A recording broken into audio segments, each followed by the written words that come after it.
The 15th century marked the turning point in a deadly struggle between the powerful medieval church and those few brave men who dared question the authority of her claims. Men like Wycliffe, Jerome, Luther, Zwingli, and others. But nearly 100 years before Luther's famous 95 Theses were nailed to the door at Wittenberg, signaling the start of the Christian Reformation, another man, a Bohemian priest, chose to raise his voice against what he felt were abuses of the church and prepared the way for the dramatic events which would follow. His name was John Huss, and this is his story.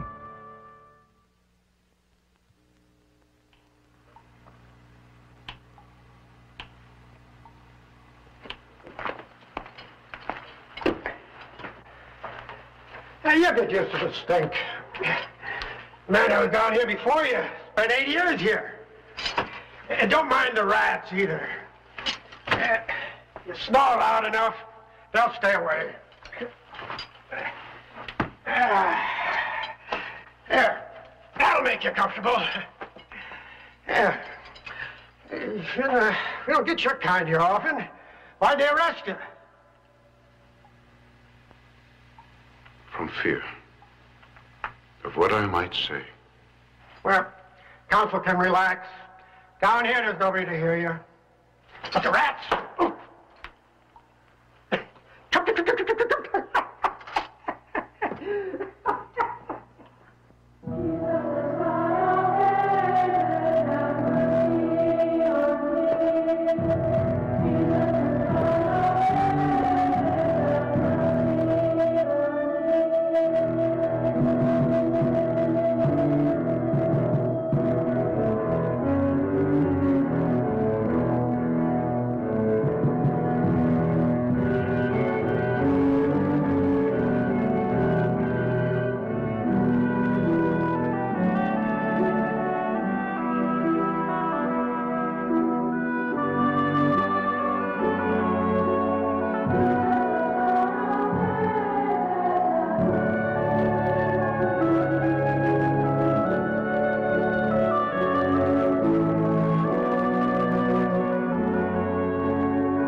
December 6th, 1414.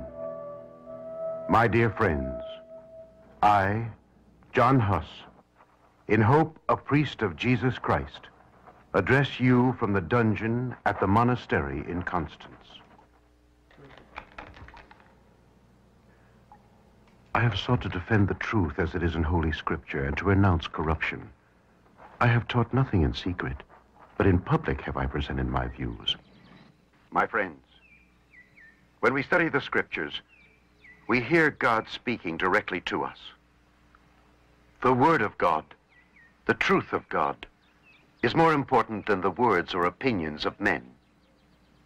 All human thought must be subservient to God's Word. As long as His Word is with us, He is with us. It is our continual protection. So, seek His Word. Seek His wisdom. Seek His truth. And never be afraid to defend it, for the truth shall set you free.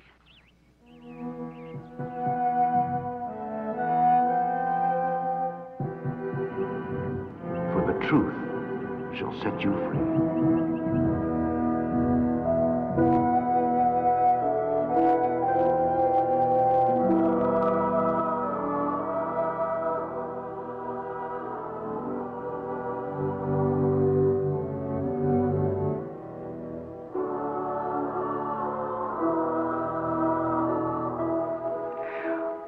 John, I'm so proud of you. I can hardly believe it. A scholarship at the university, studying to become a priest. Aren't you excited? Yes, Mother. I'm very happy. It's an answer to my prayer. You'll be the best priest in Prague. I hope I can live up to your prayers, Mother. You will, John. You will.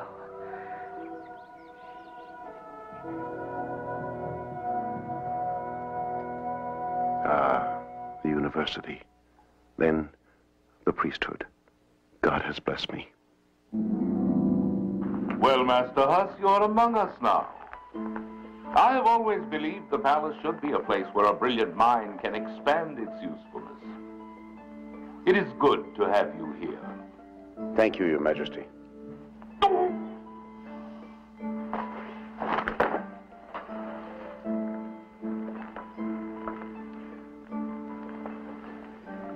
These are difficult times. The people are looking for guidance. The state and the church together can shape the future of our nation. A man of God has great opportunity for service. I shall humbly try, in as many ways as the Almighty may dictate, and to the best of my ability, to serve Your Majesty and the people of Bohemia. I think you will go far. You have distinguished yourself at the university and by your preaching. You have great promise if you use your talents wisely. Wisely, in the language of the emperor, means maintaining the status quo. He's enjoyed a good relationship with the church, and he intends to continue to do so. Are you suggesting I disregard the writings of Wycliffe and play politics? God forbid. You know I agree with a lot of his reforms. He was a brilliant man, wholly dedicated to his faith. I only wish more people had listened. But I'm only a scholar. You're a professor and a rector at the university. Sometimes I do worry if you realize the danger that lies ahead for you if you continue attacking corruption in the church. I'm in no more danger than you, my friend. I love the church. But where does it say in the scriptures that a man can buy his entrance into heaven? And what's wrong with having more people understand the gospel of God by hearing it in their own language? Our Lord Jesus told the apostles to go and spread the good word to all the people. I am trying to do exactly that.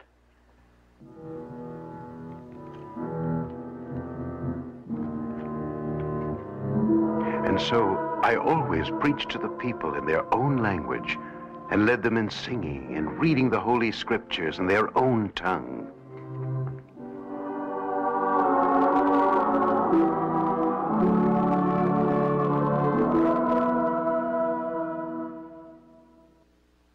This morning I want to share with you some of my favorite texts of Scripture.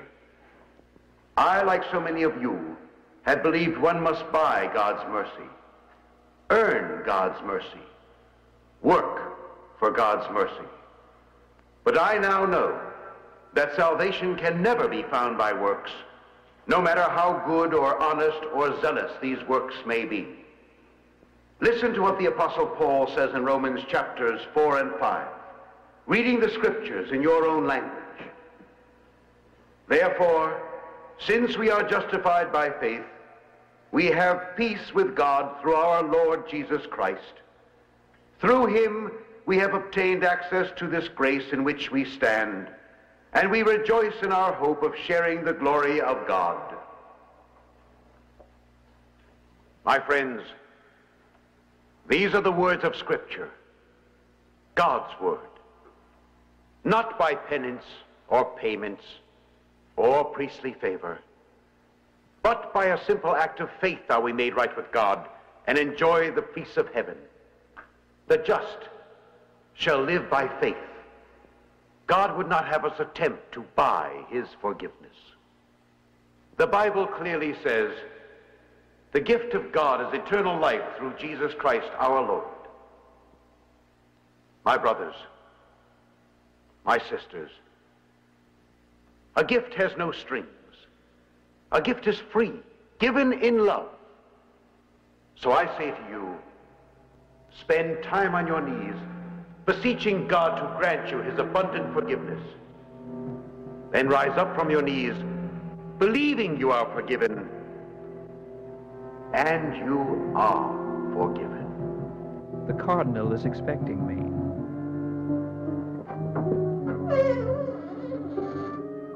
Your Eminence, it's about us.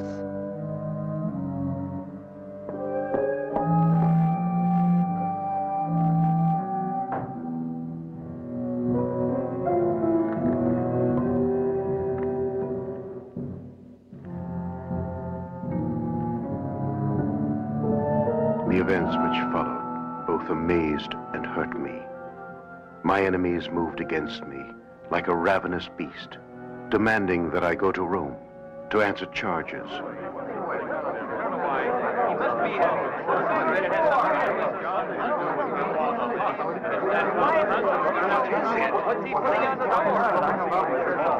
I think we're in trouble.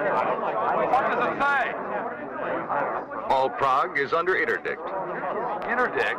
What's that? All churches are to be closed. All religious services suspended. Why? Because Huss has been defying the church. And unless he surrenders, everyone in Prague will suffer the consequences. We can't have our doors closed. That can't be.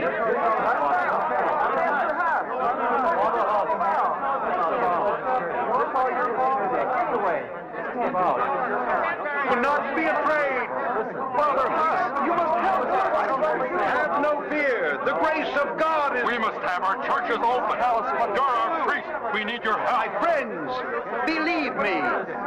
Nothing can stand between you and the love of Jesus Christ, our Savior and Redeemer. You must give yourself up now. Interdict meant no burial rites, no sanctioning of marriages, and no worship in the churches. To the people, being cut off from their churches was to be cut off from God. I decided to leave Prague for a time and to labor in the towns and villages of my youth. Then my friend King Sigismund summoned me, under his protection, to the city of Constance. He called a council to review my teachings, and I gladly decided to come to Germany. It is a dangerous move. You must not go. It may be a God-sent opportunity for me to clarify my beliefs before all Christendom. You may be killed for your beliefs. That's a risk I must take. I can understand your concern, but there is no need to worry. The Emperor has promised me a safe conduct, and I shall be escorted by two of his most trusted knights, friends of mine, Lord John of Schlum and Lord Wenceslas of Duba. We'll pray for you. Thank you. I must be on my way. Remember, continue to love God and love one another. Try to live rightly, work honestly, and defend good. Be diligent about your salvation, and ever stand firm in God.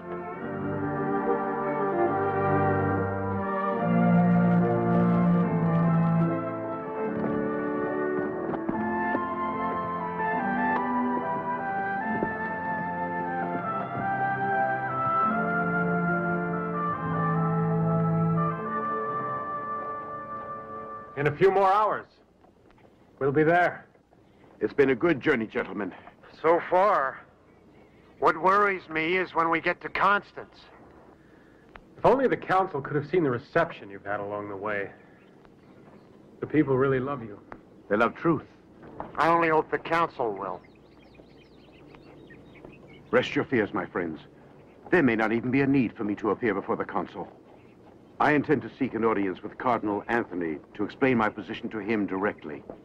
A man of his knowledge will surely see that I have not deviated from the word of God. It still worries me. You always worry, Wenceslas. Ha!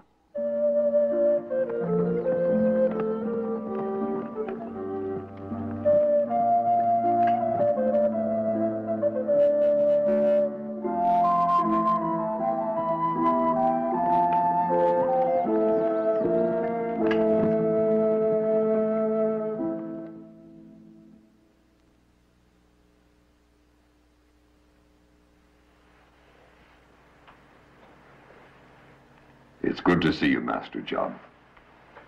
Lord, in his infinite wisdom, finds ways to return the straying sheep to the flock. I'm pleased that you realize the darkness and despair that you brought to those who no longer have a place to worship and pray. Our Lord and Savior accepts and protects everyone who offers him his prayers. True, but he expects to be worshipped in a place worthy of his glory. Any man who has faith can rejoice in the hope of sharing his glory anywhere. Master Huss, you are a brilliant and popular priest. You are also very eager to distinguish yourself. You may feel that a priest must walk on water in order to impress upon the people the grace of our Lord. No, Your Holiness. All I want is to walk on earth among the people and help them understand better the message of God. In the common language? That's the one they understand best. Thus, the patience of the Lord should not be stretched beyond his forgiveness. I see you still hold on to your arbitrary beliefs. Everything I believe in has been derived from the Holy Scriptures. Your interpretation of them seems to have led you along a dangerous road. Your teachings are weakening the church. The people look to us to protect them from the evil that lurks around them. We are their only hope and salvation. Therefore, we must interpret with a firm hand the gospel of Jesus Christ. We must show the enemies of God that they will be destroyed if they stand in the way of his almighty power. He said, "For behold, all that do wickedly shall be stubble, and the day that cometh shall burn them up." The Lord does not wish us to forget this. His word can never be forgotten, nor disobeyed. But I also remember what Paul said to the Corinthians. If I have the gift of prophecy and know all mysteries and knowledge, and if I have all faith so as to remove mountains, but have not love, I am nothing.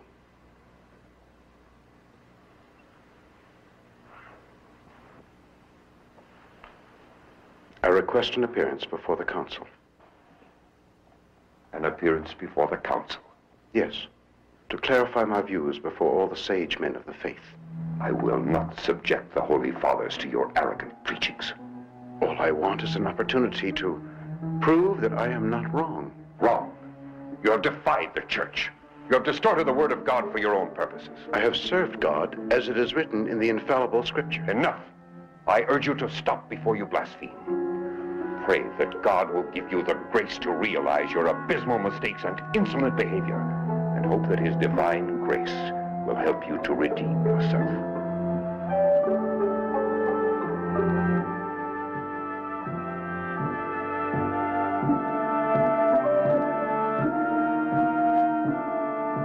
These are the events that have led me thus to this prison for these many months. Yet I still have had no hearing before the council. And I desire to reply with the aid of the Spirit of God to all who should wish to accuse me.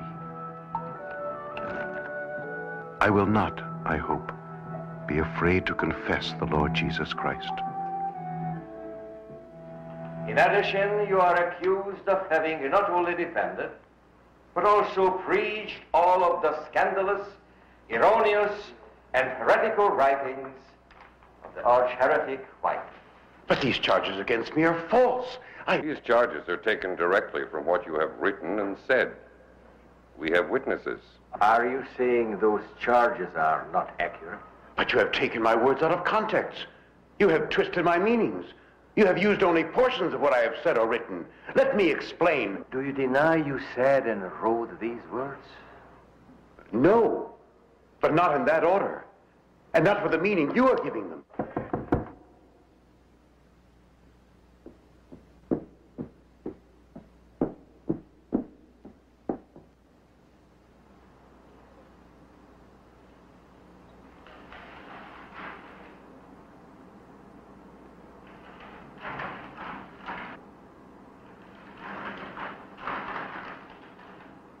Council is recessed until tomorrow.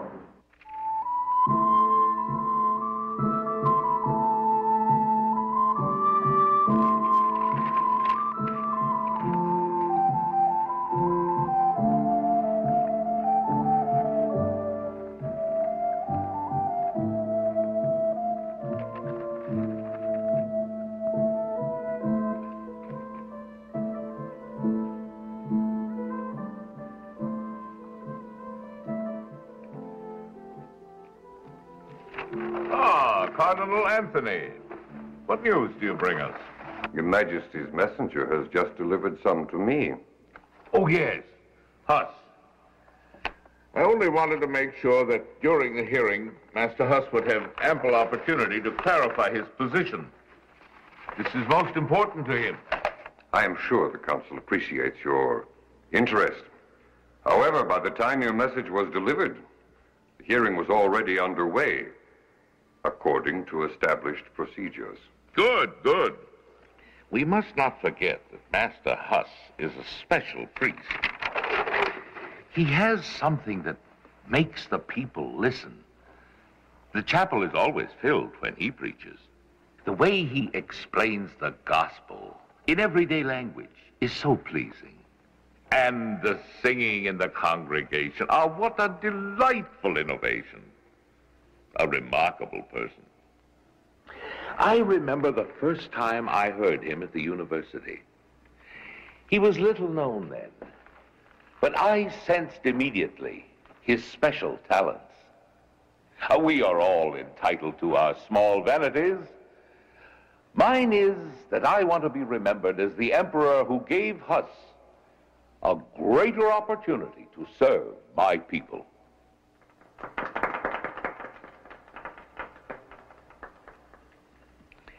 As for the hearing, the eyes of Bohemia are upon us. Don't you think so?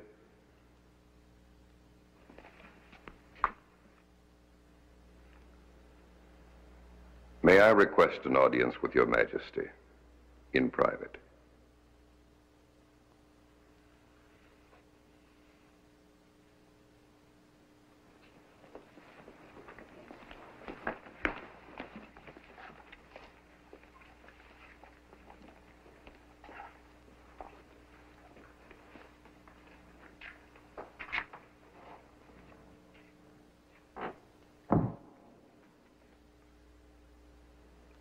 It is not just the eyes of Bohemia that are upon us, but those of all Europe.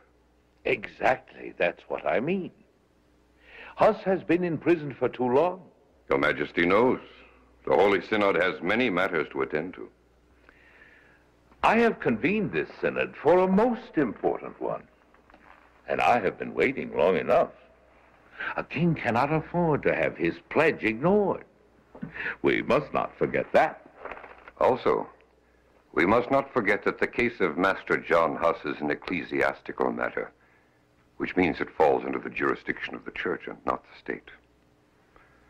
The council fears that your pledge may interfere with God's justice. I do not see how. He is still one of my subjects, and I'm certain he is innocent. There is testimony from numerous witnesses that shows he preaches error. There are 23 articles reported and recorded by witnesses that show his teachings to be offensive, deceitful, and heretical. He even claims to be the fourth person of the Godhead. Oh, I can't believe that. I have never heard him preach a single error. He is a man of God with an open mind and truly dedicated to the faith. I find him to be wily and obstinate. A man hardly worthy of your trust, and certainly not of your support. As a matter of fact, the council is puzzled by it. All he asked was a chance to explain his views to the council. You must agree that is a reasonable request. I saw no harm in promising him a safe conduct. True, but so far he has been insolent and disrespectful. And with your support, he believes that he is invincible. He's making a mockery of the hearing. My intentions were fairness and justice. Your intentions were commendable, but obviously they're being abused. Your pledge to him is being used to defy the church. And as for your good faith in him, he uses it like a weapon against the wisdom of the council. Oh, my dear Cardinal. You make it sound as if he is challenging a whole cathedral filled with Goliaths. Aren't we overestimating the situation?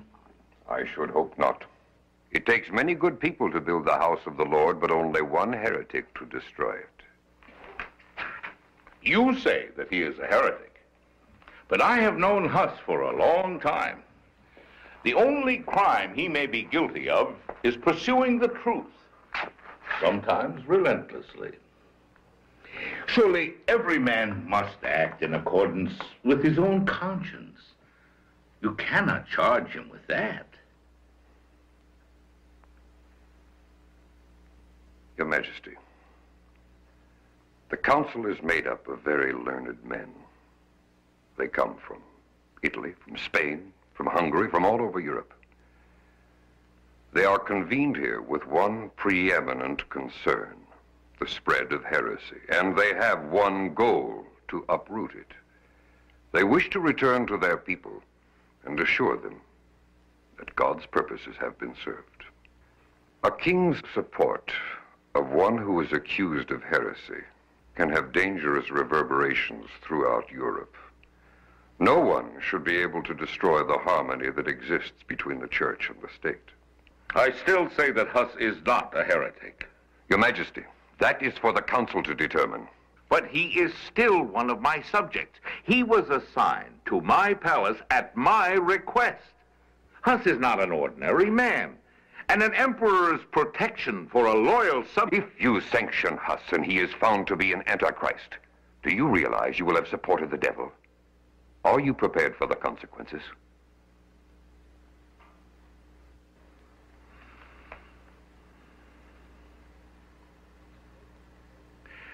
Heads of state are not judged by the Synod, my dear Cardinal.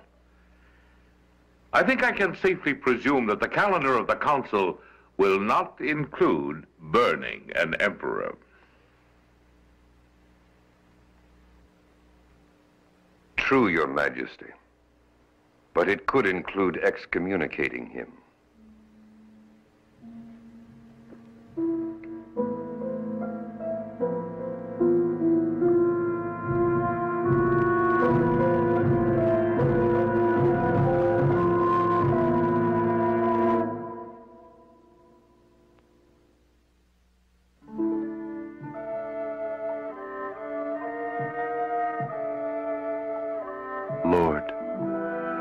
Unto thee my own sins.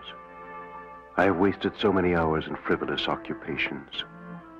May your glory occupy my mind. He is master of the world, yet he suffered.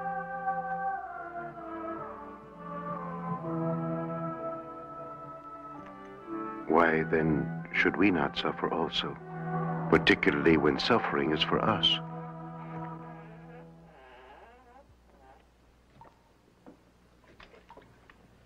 Do you have any news? We've talked to some members, but the council is preoccupied with the election of new leadership. Still, they could have granted me an appearance. I'm entitled to state my position. How many more months of this? Your friends are deeply troubled by this outrage. They're doing all they can. Voices are beginning to arise on your behalf throughout Europe. What about the Emperor? I see no help coming from the palace. But he promised me protection. He is very upset over the violation of his pledge to you. Why then is he not intervening? Why is he waiting for so long? I say your enemies are appealing to his prejudice and fear. They've already convinced him that he shouldn't keep his pledge to one who is suspected of heresy. They're forcing him to make a choice. It's quite clear what that choice will be.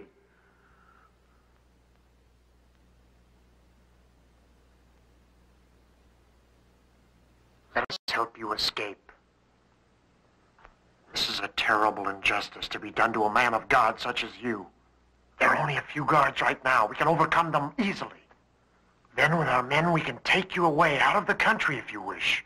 You heard what Schlum said. A lot of people are on your side. You're too valuable to the faith to be left here to rot.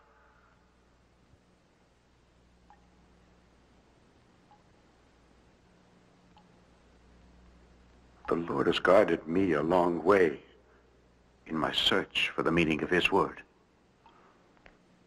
And he has trusted me to bring to the hearts of the people what I believe to be his true message. How can I continue to do so unless I can prove to the council that my beliefs are not contrary to the word of God? If I were to go with you now, I would be betraying his trust in me.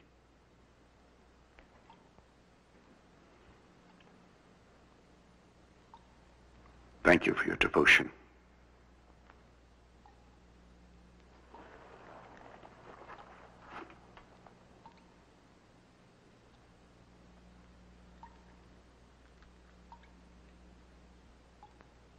May the grace of God be with you.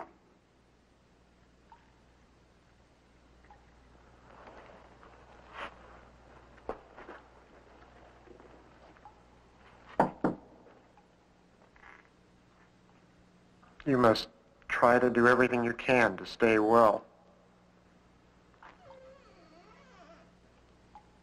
Is there anything that we can bring you? Another pen and some ink, if you will.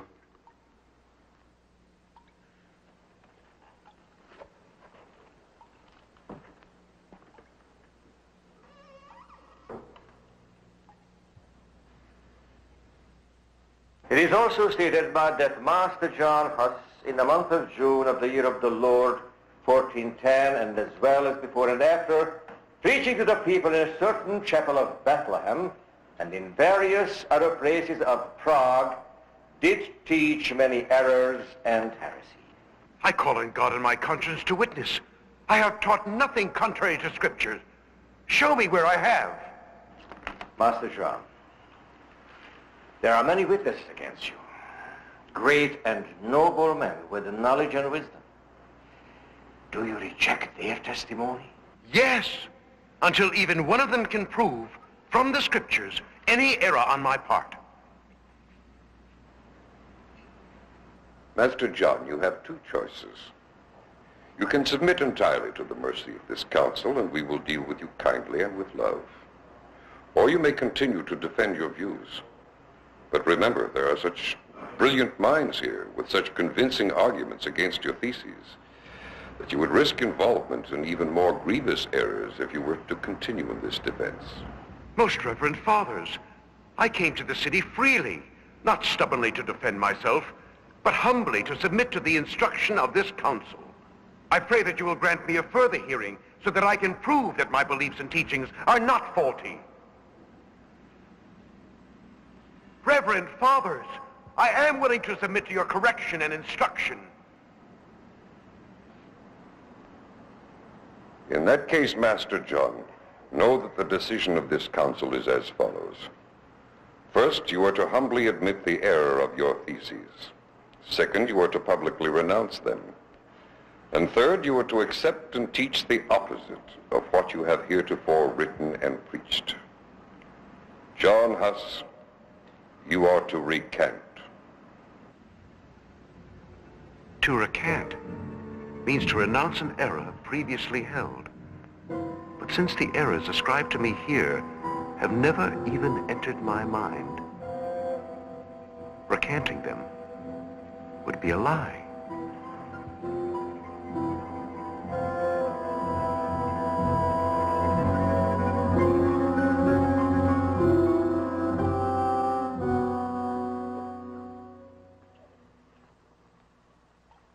Master Huss. Master Huss. Wake up.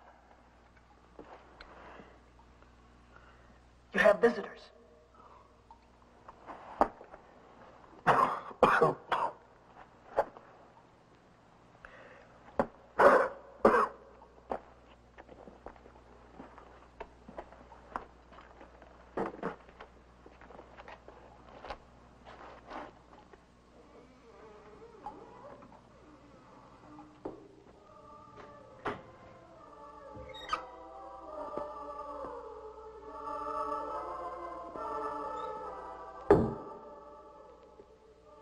It's good to see you again.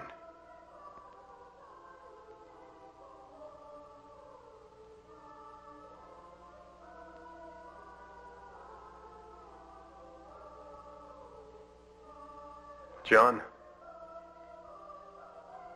the Emperor has asked us to talk to you once again, as friends, to see where you stand. I'm grateful for his sending you here. But what am I supposed to say? Admit to your errors and place yourself at the mercy of the council. My whole reason for appearing before the council was to clarify my beliefs. I have not been allowed that. You were told many times that your teachings and writings were full of errors and heresies. Believe me, if I thought myself a heretic, I would humbly recant. Do you consider yourself wiser than the entire council? No. But I've appealed to the wisdom of the council. And again, I beg to have even one member show me, from the scriptures, that I have deviated from the word of God. Still antagonistic and disrespectful.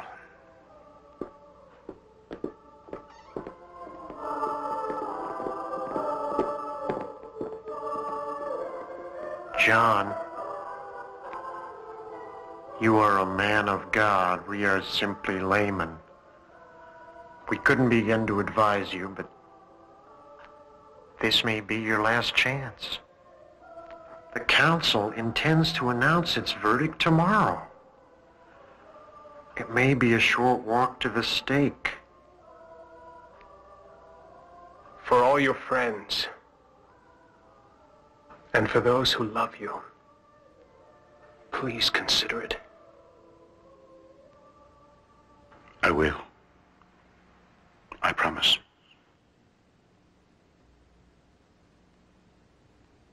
God be with you.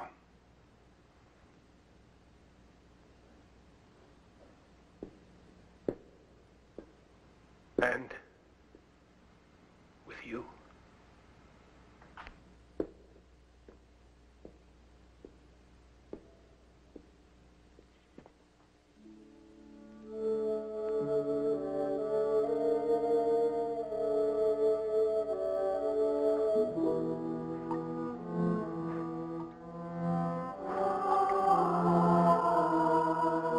Be sure that if I knew that I had written or preached anything erroneous against the law and against the Holy Mother Church, I would humbly desire to recant it.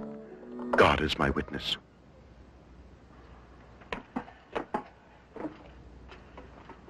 Some fresh water. Thank you. I'm sorry about the chains. I'm quite used to them, my friend. Master Huss, could I ask you a question? Why, of course. It is being said that when you appear before the council tomorrow, that you will renounce some of your beliefs to save your life. Is there some chance of this? You see, we're making wagers. How could I renounce a belief that I have never held? Well, if it was me, I'd say anything to escape the flames of the stake. You have no fear of death when you have faith in our Lord and Savior.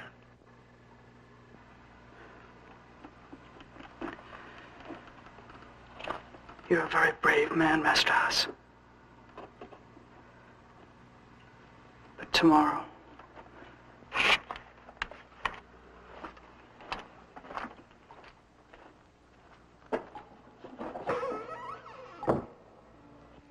there is nothing to fear about tomorrow, little John. No matter where you are, God is always with you. You may be playing down by the river, or in the fields with the goats and the geese, or even sleeping in your bed. God is always with you, and He loves you.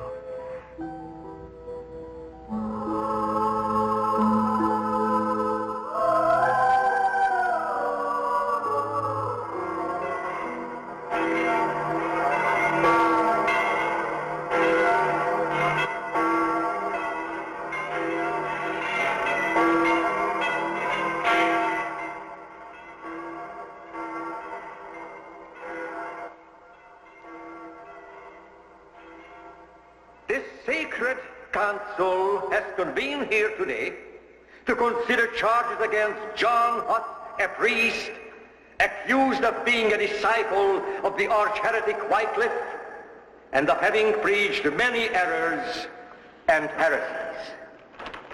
lies. You are reading lies. We have proof from witnesses who can testify to the facts just read. Then name them. There is no need of that here. Your witnesses are lying. Be silent! If this is my trial, why am I not permitted to speak? Later, you will have a chance to reply to all of these charges together. But how can I reply to them together? They must be answered separately. Be silent. You will not question the proper procedures of this council. We have already heard enough. Please, let me speak, so that these people here assembled will understand that I have never held such errors, that I am innocent. I order you to remain silent.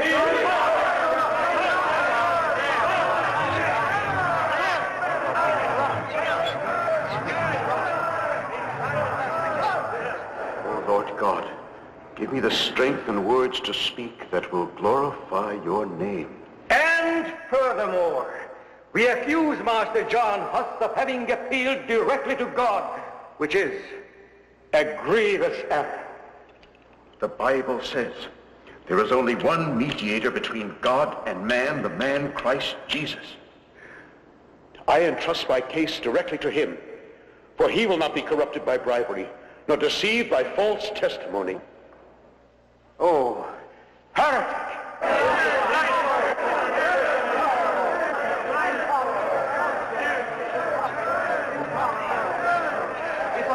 If I were a heretic, why would I risk coming here? I am appearing before this council of my own free will and under the public protection of the emperor here present.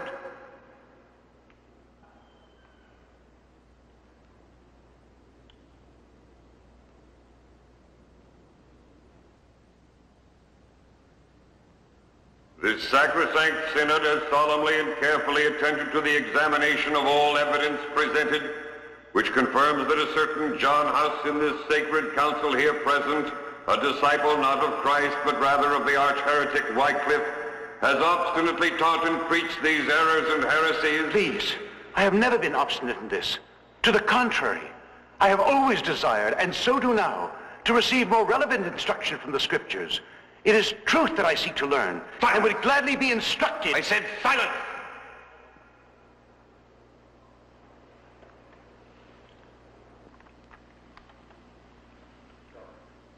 I pronounce, therefore, that all of his teaching is to be shunned by faithful Christians. Furthermore, to ensure that his heretical teaching be eliminated from the midst of the church, this sacred synod hereby orders a diligent search for those writings, including his translations of the Scriptures into the common language, to procure their public burning by fire.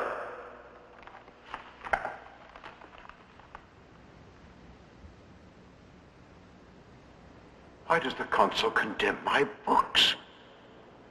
Anyone who can read can see they contain no heresies. They are a statement of faith in Jesus Christ. Us, the learned members of the council, have found them to be full of errors. But they have not shown yet one erroneous word in what I have written. Have you read my books? I am not the one who is on trial here.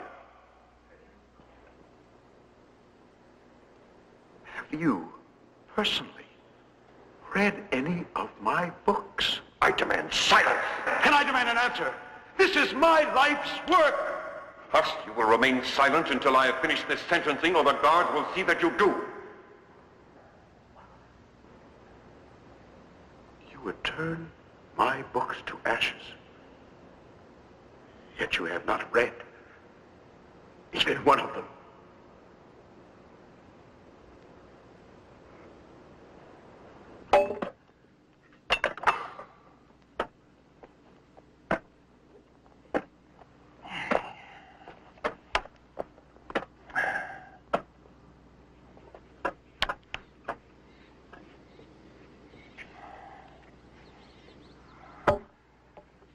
Sticky.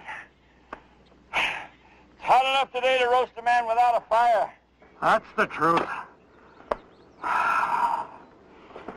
Do you think he'll recant? I hope not. I hate to think of us sweating like beasts in this heat for nothing.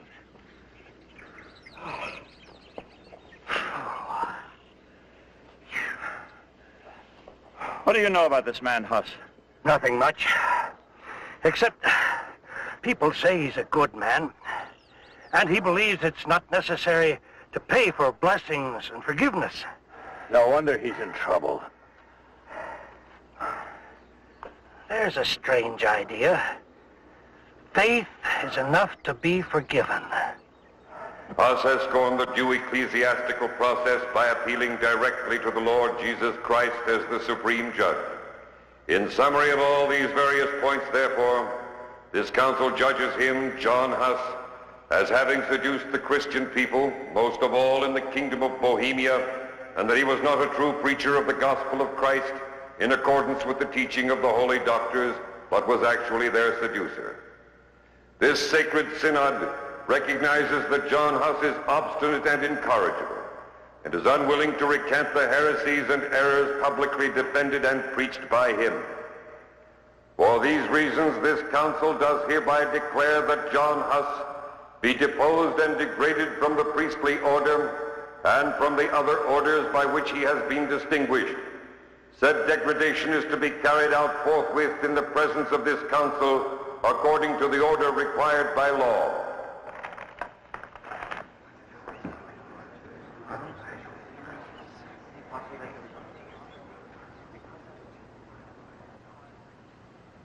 This sacred synod of Constance, seeing that the church has nothing more it can do with John Huss, relinquishes him to secular judgment and decrees that he be given over to the secular court to be burned at the stake as a heretic.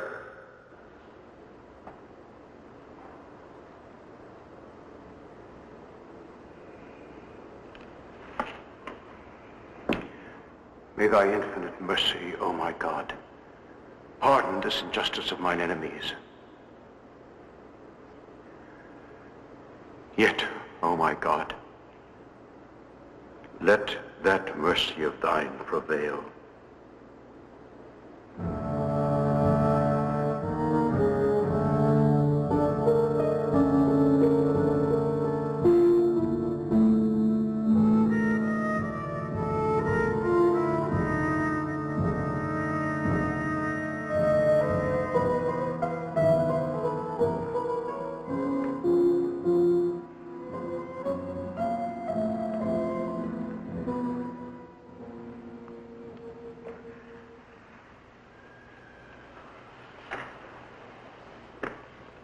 Oh, cursed Judas,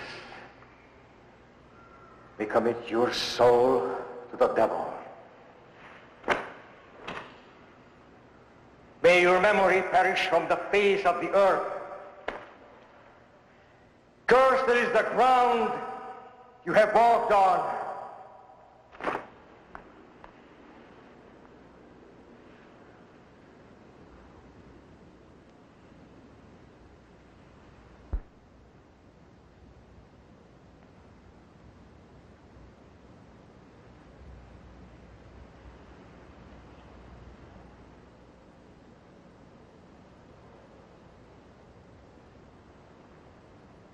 John Huss, we commit your soul to hell. And I commit my spirit into thy hands, O Lord Jesus, for thou hast redeemed me.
John Huss,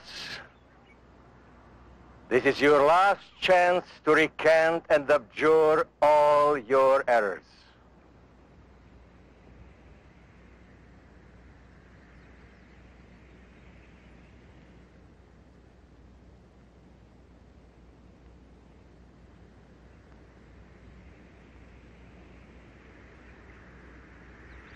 I call God to witness that all I have written and preached has been to rescue souls from sin. There can be no turning back. My Lord walked the paths of truth and duty, even though it took him to Calvary. Can I, one of his humble followers, turn back now? To witness to God's truth is more important than life. Joyfully, then, will I confirm with my blood all the writings and preachings of truths that I've held. Into thy hands, O Lord, I commit my spirit.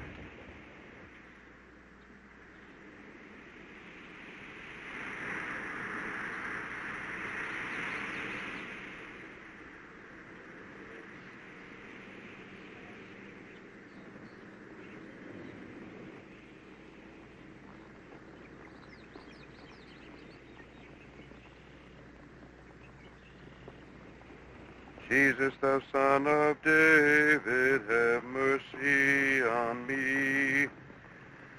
Jesus, thou Son of David, have mercy on me.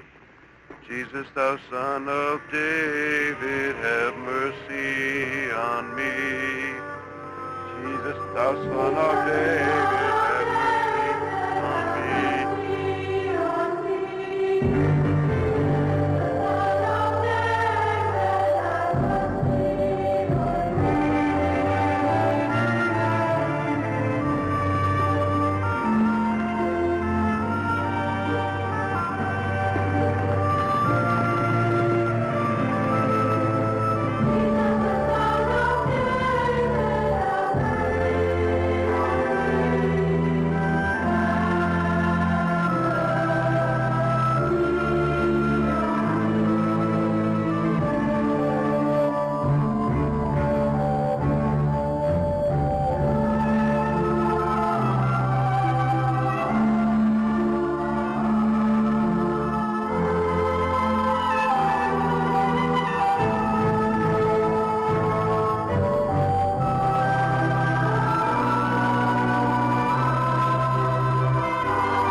I can understand your concern, but there is no need to worry. The Emperor has promised me safe conduct. John Huss, you are to recant. Voices are beginning to arise on your behalf throughout Europe. What about the Emperor? I see no help coming from the palace.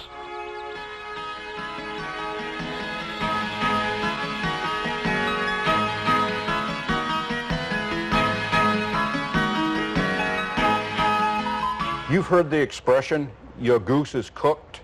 It comes from something that happened here in the city of Constance in southern Germany. It concerned a man named John Huss. Huss was born in Husinec in Czechoslovakia. Husinec in English means goose town. We'll see later how he gave us the expression about your goose being cooked and what it had to do with this house. Huss was born of peasant parents. He was a brilliant student, and as a young man, he attained the prestigious position of rector at the University of Prague. He was also appointed preacher at the Bethlehem Chapel there. Huss studied and translated the works of John Wycliffe, whom we saw in the last program. Huss followed many of Wycliffe's teachings, and he preached them in the Bethlehem Chapel to large crowds of eager listeners. This morning I want to share with you some of my favorite texts of Scripture. I, like so many of you, had believed one must buy God's mercy, earn God's mercy, work for God's mercy. But I now know that salvation can never be found by works, no matter how good or honest or zealous these works may be. Listen to what the Apostle Paul says in Romans chapters 4 and 5.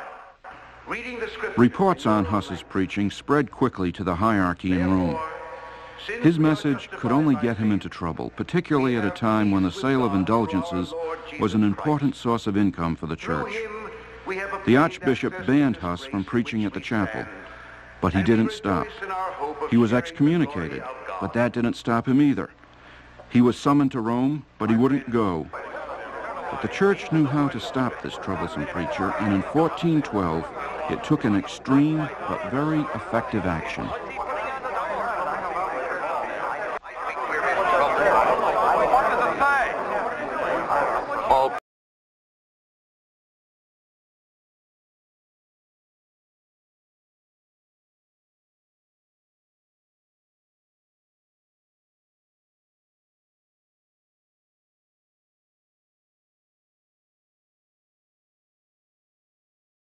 Is under interdict. Interdict?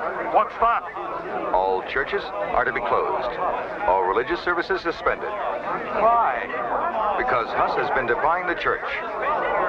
And unless he surrenders, everyone in Prague will suffer the consequences. We can't have our doors closed. That can't be.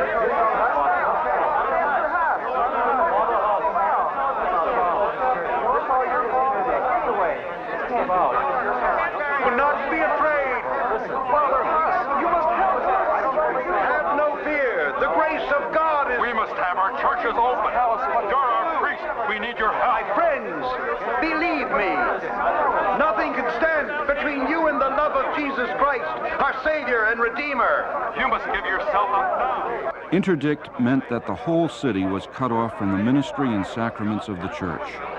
No baptism, no communion, no last rites, no sanctioning of marriages. So Huss simply had to go. In those days, the church was very central and important to society. To be cut off from the church and its sacraments was to them to be cut off from God, from forgiveness, and the hope of heaven. And the message was clear. As long as Huss was in Prague, the church was under interdict. So for the sake of the people, Huss left. Now, it's important to remember that the church at this very time was going through a severe internal crisis that has become known as the Great Western Schism. It lasted from 1378 to 1417. During this period, there were 2, sometimes 3 popes at once, each claiming to be the real pope. This was a problem that had to be solved, so at the urging of the emperor, a church council was convened here in Constance in 1415. The emperor insisted that this was also the time to deal with the issues raised by John Huss, so Huss was summoned to Constance and guaranteed safe conduct by the emperor himself. Huss arrived November 3rd, 1415, and he stayed right here. But on November 28th, in what was one of the dirtiest tricks in all church history, Huss was arrested by the Bishop of Constance and placed in a cold dungeon prison in the basement of a monastery, his cell right next to a sewer system. In spite of this, Huss looked forward to the opportunity to explain himself, expecting he would have a fair hearing. The church authorities, on the other hand, probably thought that once this pesky priest faced the awesome presence of the gathered hierarchy, he would quickly change his ways. It's good to see you, Master John. Lord, in his infinite wisdom, finds ways to return the straying sheep to the flock. I'm pleased that you realize the darkness and despair that you brought to those who no longer have a place to worship and pray. Our Lord and Savior accepts and protects everyone who offers him his prayers. True, but he expects to be worshipped in a place worthy of his glory. Any man who has faith can rejoice in the hope of sharing his glory anywhere. Master Huss, you are a brilliant and popular priest. You are also very eager to distinguish yourself. You may feel that a priest must walk on water in order to impress upon the people the grace of our Lord. No, Your Holiness. All I want is to walk on earth among the people and help them understand better the message of God. In the common language? That's the one they understand best. Thus, the patience of the Lord should not be stretched beyond his forgiveness. I see you still hold on to your arbitrary beliefs. Everything I believe in has been derived from the Holy Scriptures. Your interpretation of them seems to have led you along a dangerous road. Your teachings are weakening the church. The people look to us to protect them from the evil that lurks around them. We are their only hope and salvation. Therefore, we must interpret with a firm hand the gospel of Jesus Christ. We must show the enemies of God that they will be destroyed if they stand in the way of his almighty power. He said, "For behold, all that do wickedly shall be stubble, and the day that cometh shall burn them up." The Lord does not wish us to forget this. His word can never be forgotten, nor disobeyed. But I also remember what Paul said to the Corinthians. If I have the gift of prophecy, and know all mysteries and knowledge, and if I have all faith so as to remove mountains, but have not love, I am nothing.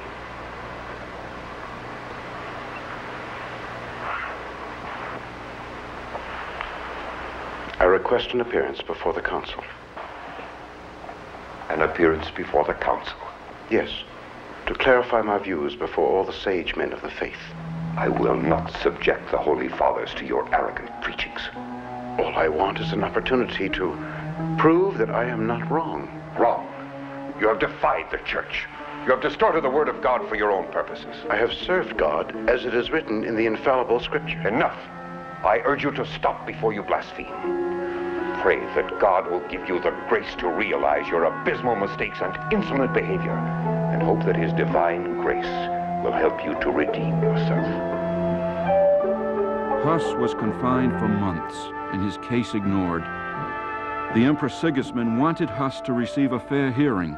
After all, Huss had come to Constance with the Emperor's guarantee of protection. But do heretics deserve protection? Does heresy have any rights? Can even a powerful emperor protect a subject who represents a danger to the church and its faith? I can't believe that. I have never heard him preach a single error. He is a man of God with an open mind and truly dedicated to the faith. I find him to be wily and obstinate. A man hardly worthy of your trust, and certainly not of your support. As a matter of fact, the council is puzzled by it. All he asked was a chance to explain his views to the council. You must agree, that is a reasonable request. I saw no harm in promising him a safe conduct. True, but so far he has been insolent and disrespectful. And with your support, he believes that he is invincible. He's making a mockery of the hearing. My intentions were fairness and justice. Your intentions were commendable, but obviously they're being abused. Your pledge to him is being used to defy the church. And as for your good faith in him, he uses it like a weapon against the wisdom of the council. Oh, my dear Cardinal.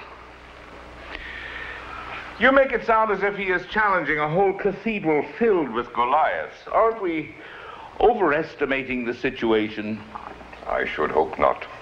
It takes many good people to build the house of the Lord, but only one heretic to destroy it. You say that he is a heretic, but I have known Huss for a long time. The only crime he may be guilty of is pursuing the truth, sometimes relentlessly. Surely every man must act in accordance with his own conscience. You cannot charge him with that. Your Majesty, the council is made up of very learned men. They come from Italy, from Spain, from Hungary, from all over Europe.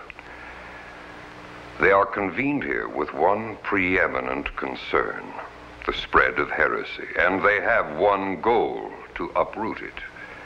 They wish to return to their people and assure them that God's purposes have been served. A king's support of one who is accused of heresy can have dangerous reverberations throughout Europe. No one should be able to destroy the harmony that exists between the church and the state. I still say that Huss is not a heretic. Your Majesty, that is for the council to determine. But he is still one of my subjects. He was assigned to my palace at my request. Huss is not an ordinary man, and an emperor's protection for a loyal subject... If you sanction Huss and he is found to be an antichrist, do you realize you will have supported the devil? Are you prepared for the consequences?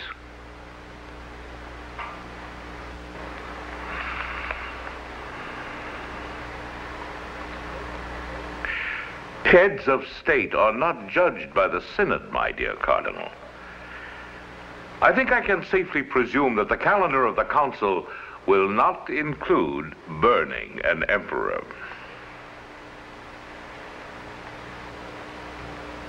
True, Your Majesty. But it could include excommunicating him.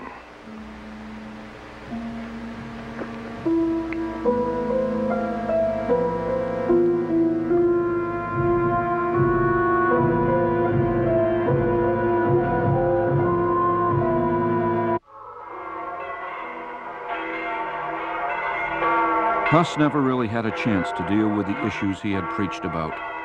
A council called to resolve the disastrous division in the papacy had little patience with a priest from Prague who was raising basic questions about what really was the final authority over the church. This sacred council has convened here today to consider charges against John Huss, a priest, accused of being a disciple of the arch-heretic Wycliffe, and of having preached many errors and heresies. Lies! You are reading lies! We have proof from witnesses who can testify to the facts just read. Then name them. There is no need of that here. Your witnesses are lying. Be silent! If this is my trial, why am I not permitted to speak? Later, you will have a chance to reply to all of these charges together. But how can I reply to them together? They must be answered separately.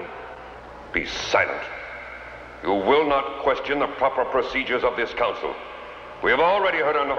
Please, let me speak, so that these people here assembled will understand that I have never held such errors, that I am innocent. I order you to remain silent.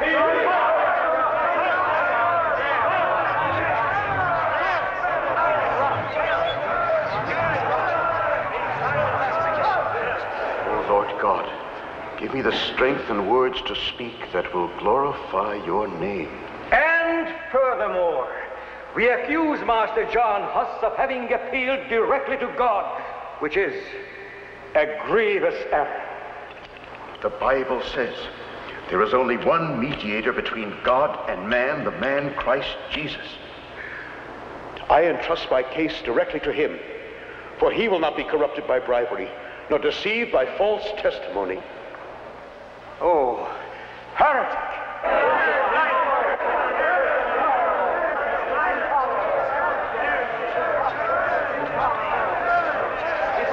If I were a heretic, why would I risk coming here? I am appearing before this council of my own free will and under the public protection of the emperor here present.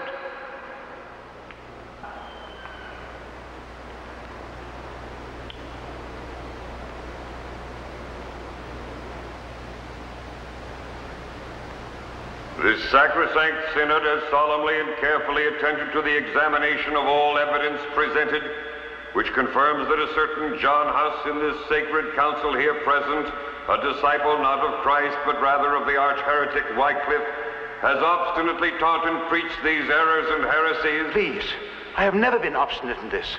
To the contrary, I have always desired, and so do now, to receive more relevant instruction from the Scriptures.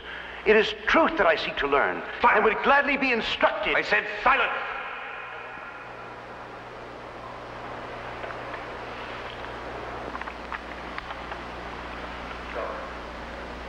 pronounce, therefore, that all of his teaching is to be shunned by faithful Christians. Furthermore, to ensure that his heretical teaching be eliminated from the midst of the church, this sacred synod hereby orders a diligent search for those writings, including his translations of the scriptures into the common language, to procure their public burning by fire.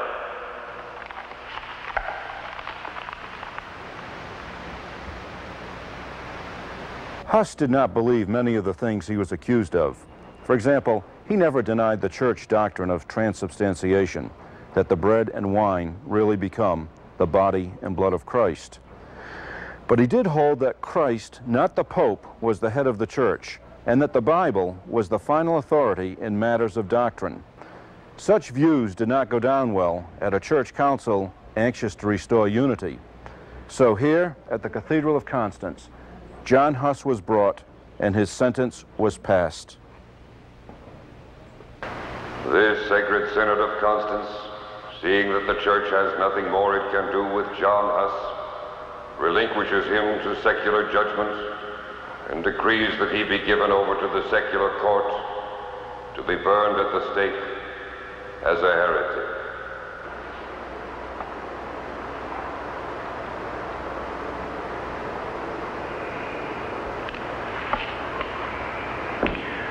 May thy infinite mercy, O my God, pardon this injustice of mine enemies. Yet, O my God, let that mercy of thine prevail.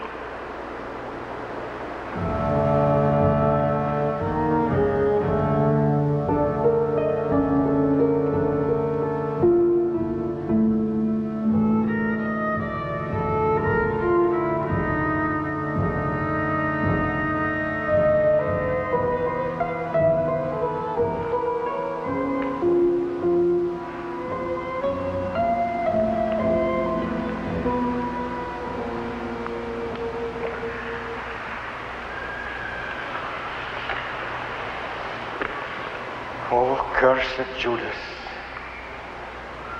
we commit your soul to the devil.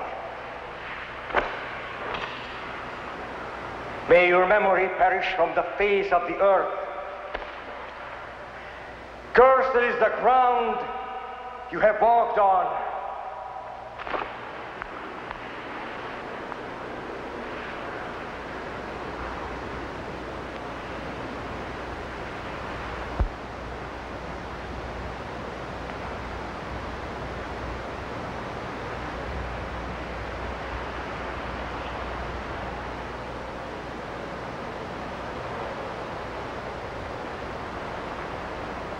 John Huss, we commit your soul to hell. And I commit my spirit into thy hands, O Lord Jesus, for thou hast redeemed me. While he had been in prison at Constance these many months, he had kept in touch with his close associates. In his last letters, he encouraged his flock, who were now to be left without their pastor. Huss shared with them his prayer as he faced the end. Huss prayed, O loving Christ, draw me, a weakling, after thyself. For if thou drawest me not, I cannot follow thee. Grant me a brave spirit, that it may be ready. If the flesh is weak, let thy grace come first, come in the middle, and follow. For without thee I can do nothing. Grant me a ready spirit, a fearless heart, a right faith, a firm hope, and a perfect love, that for thy sake I may lay down my life with patience and joy. Amen.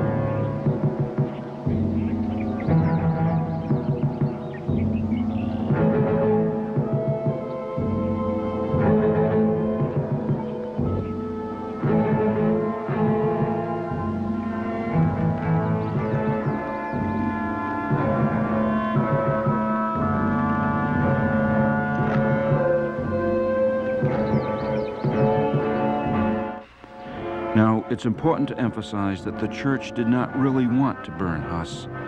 They always tried to persuade those accused of heresy to recant. In his lonely last hours, did John Huss seriously consider recanting? Did he wonder if it was worth it all? Did he think of how much more he might accomplish alive rather than dead? Of course, we will never know the answers to such questions, but we do know his steadfast faith and his joyful composure when he passed up his final opportunity to recant. John Huss, this is your last chance to recant and abjure all your errors.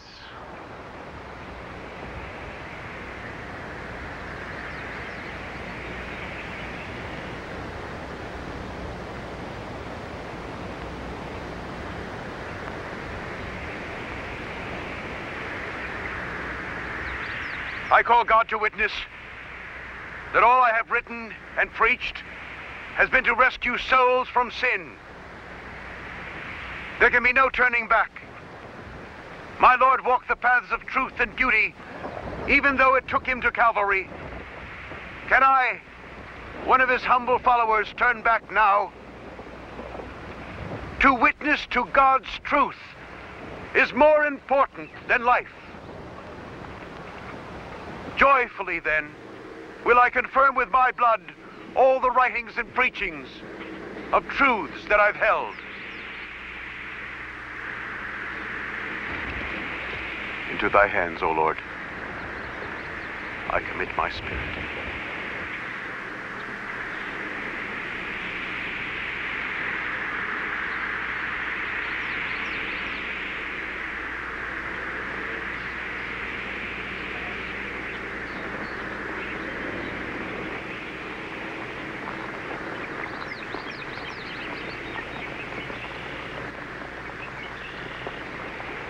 Jesus, thou Son of David, have mercy on me.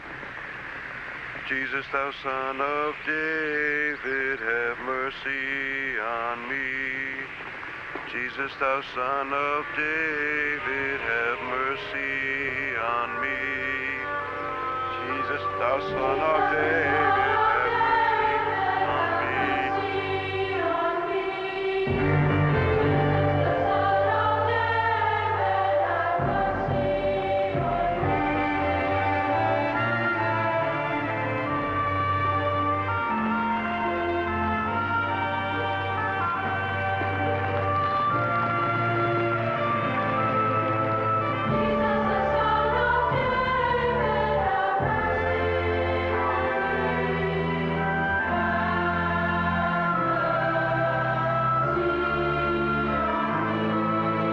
We are at the very place where Huss was burned. This memorial recalls the event. You see now why it was said of the man from Goosetown that his goose was cooked. Not too long ago, when Pope John Paul II visited Huss's homeland of Czechoslovakia, President Havel asked him what he was going to do about Huss. The Pope listened and has since convened a commission to take up the matter. Perhaps as with Galileo, the Catholic Church in our day will rescind its condemnation of John Huss. But whether it does or not, it is safe to say that the name of John Huss, the meaning of his life, and the manner of his death will never be forgotten.